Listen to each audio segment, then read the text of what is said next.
মাত্র একটি ছোট ভুল, আর তার পরিণতি ছিল মৃত্যু। এটা কোনো গল্প নয়, এটা একটি বাস্তব সত্য ঘটনা।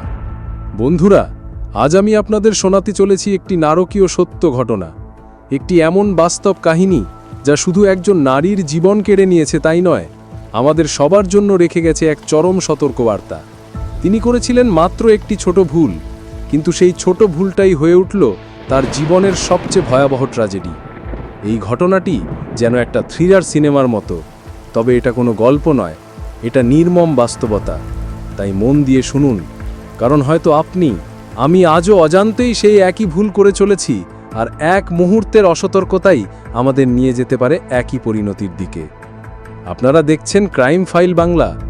সাবস্ক্রাইব করে সঙ্গে থাকুন, কারণ এই চ্যানেলেই আপনি পাবেন বাস্তব জীবনের সবচেয়ে ভয়াবহ অপরাধের কাহিনী। চলুন শুরু করা যাক আজকের ভিডিও। কলকাতার বাসিন্দা পূজা সিং 29 জুলাই 2019-এ ইভেন্ট ম্যানেজমেন্টের কাজের জন্য বেঙ্গালুরু আসেন, কিন্তু পরের দিনই অত্যন্ত রহস্যজনকভাবে তিনি নিখোঁজ হয়ে যান। নিখোঁজের রিপোর্ট দায়েরের পর পূজার খোঁজ শুরু হয়। পুলিশ এমন একটি তথ্য বের করে যা শুনে সদাই অবাক হয়ে যায়। তদন্তে জানা যায় পূজা একটি ভুল করেছিলেন, আর সেই ভুলই ছিল তার নিখোঁজ হওয়ার কারণ। এই ভুলটি হয়তো আমরাও প্রতিদিন করে থাকি। তাহলে পূজার সেই ভুল কি ছিল, তার সঙ্গে কি ঘটেছিল? আসুন এই গল্পে বিস্তারিত জানি। এই গল্পে আমাদের জন্য রয়েছে একটি জীবন বদলানো শিক্ষা, তাই শেষ পর্যন্ত গল্পটি দেখতে থাকুন। পূজা সিং কলকাতার বাসিন্দা ছিলেন। তার বয়স তখন 32 বছর। কয়েক বছর আগে তিনি মডেলিং করতেন, পরে ইভেন্ট ম্যানেজার হিসেবে কাজ শুরু করেন। পূজার বিয়ে হয়েছিল 7 বছর আগে এবং তিনি স্বামীর সঙ্গে কলকাতায় থাকতেন। 29 জুলাই 2019-এ কাজের জন্য তাকে বেঙ্গালুরু যেতে হয়। প্রোগ্রামটি ছিল বেঙ্গালুরুর পার্সপানা আগ্রাহারা এলাকার একটি হোটেলে। নির্ধারিত সময়সূচি অনুযায়ী পূজা কলকাতা থেকে ফ্লাইটে বেঙ্গালুরুর কেম্পেগৌড়া আন্তর্জাতিক বিমানবন্দরে পৌঁছান এবং সেখান থেকে ওলা ক্যাব বুক করে হোটেলে যান। বিমানবন্দর থেকে হোটেলের পথে ওলা ড্রাইভারের সঙ্গে পূজার সামান্য কথোপকথন হয়। ড্রাইভারের আচরণ পূজার ভালো লাগে। তারা কথা বলতে বলতে হোটেলে পৌঁছায়। হোটেলে ঢোকার আগে পূজা ড্রাইভারকে বলেন, যদি সম্ভব হয় তাহলে 31 জুলাই সকাল 4টের সময় আমাকে এই হোটেল থেকে পিক করে নিয়ে যেও, কারণ সকালে আমার কলকাতার ফ্লাইট। 1200 টাকায় ডিল ঠিক হয় এবং ড্রাইভার রাজি হয়ে চলে যায়। 31 জুলাই 2019 সকাল 4:43 পূজা তার স্বামীকে টেক্সট মেসেজে গুড নাইট বলেন এবং জানান যে তিনি সময়মতো কলকাতায় পৌঁছে যাবেন। পূজার স্বামী কলকাতায় তার জন্য অপেক্ষা করতে থাকেন, কিন্তু পূজা আসেন না। সন্ধে হয়ে গেলেও তার কোনো খোঁজ মেলে না। স্বামী বন্ধু আত্মীয়দের ফোন করেন, কিন্তু কেউ পূজার সম্পর্কে কিছু জানাতে পারেন না। পূজার 2টি মোবাইল ফোনই সুইচ অফ থাকে, ফলে পরিবারের উদ্বেগ আরও বেড়ে যায়। এর মধ্যে পূজার থেকে একটি মেসেজ আসে। মেসেজে লেখা, আমি হায়দ্রাবাদে আছি, জরুরি প্রয়োজনে নগদ টাকা দরকার। আরেকটি মেসেজে পূজা তার স্বামীর কাছে জরুরিভাবে 5 লাখ টাকা দাবি করেন। এই মেসেজ দেখে তার স্বামী তৎক্ষণাৎ ফোন করার চেষ্টা করেন, কিন্তু ফোন সুইচ অফ। কিছুক্ষণ অপেক্ষা করে তিনি মেসেজ করেন, টাকা চাইলে তাড়াতাড়ি ফোনে কথা বলো, কিন্তু কোনো উত্তর আসে না, আর মেসেজের সিলসিলা বন্ধ হয়ে যায়। টাকার দাবির মেসেজ দেখে পূজার স্বামী বিপদের আশঙ্কা করে কলকাতার নিউ টাউন থানায় নিখোঁজের রিপোর্ট দায়ের করেন। তিনি টাকার দাবির মেসেজের কথাও উল্লেখ করেন। কলকাতা পুলিশ রিপোর্ট দায়ের করলেও কোনো পদক্ষেপ নেয় না, এমনকি কয়েকদিন পেরিয়ে গেলেও পরিবারকে কোনো আপডেট দেওয়া হয় না। এদিকে বেঙ্গালুরু পুলিশ একটি ভিন্ন মামলা নিয়ে ব্যস্ত ছিল। 31 জুলাই 2019-এ স্থানীয় কিছু লোক পুলিশকে জানায় যে কেম্পেগৌড়া আন্তর্জাতিক বিমানবন্দরের কম্পাউন্ডে একটি মৃতদেহ পড়ে আছে। পুলিশ ঘটনাস্থলে পৌঁছে ইনভেস্টিগেশন শুরু করে।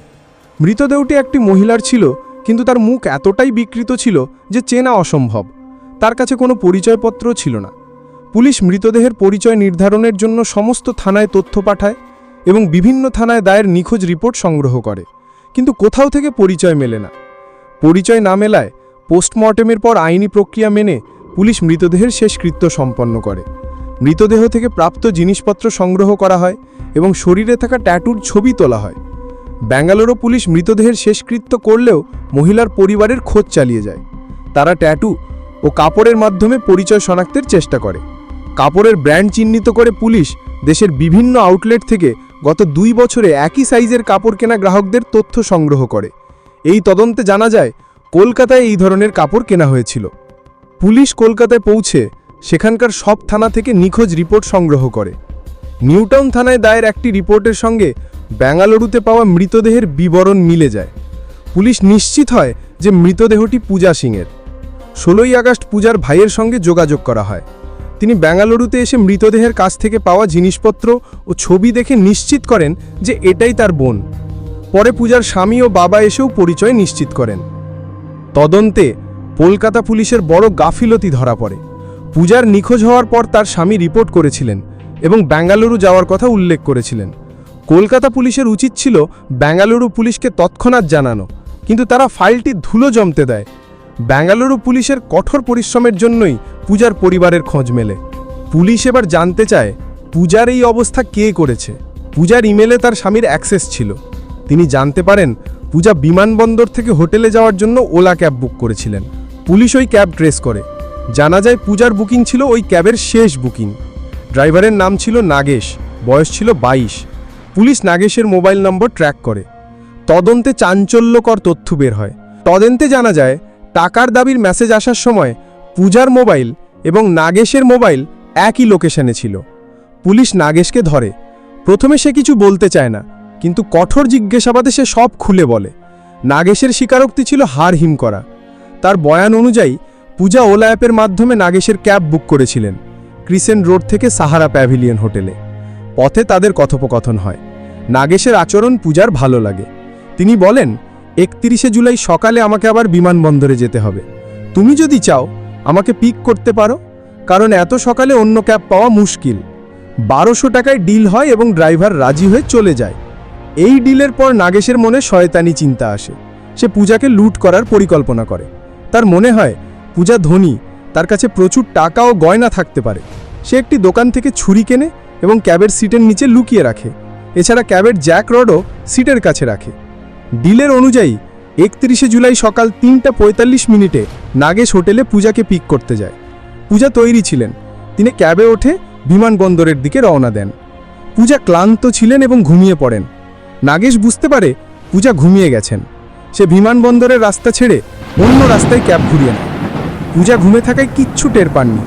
নাগেশ ক্যাব নিয়ে একটি নির্জন এলাকায় পৌঁছায়। সেখানে পূজাকে জাগিয়ে তার সমস্ত জিনিসপত্র দিতে বলে।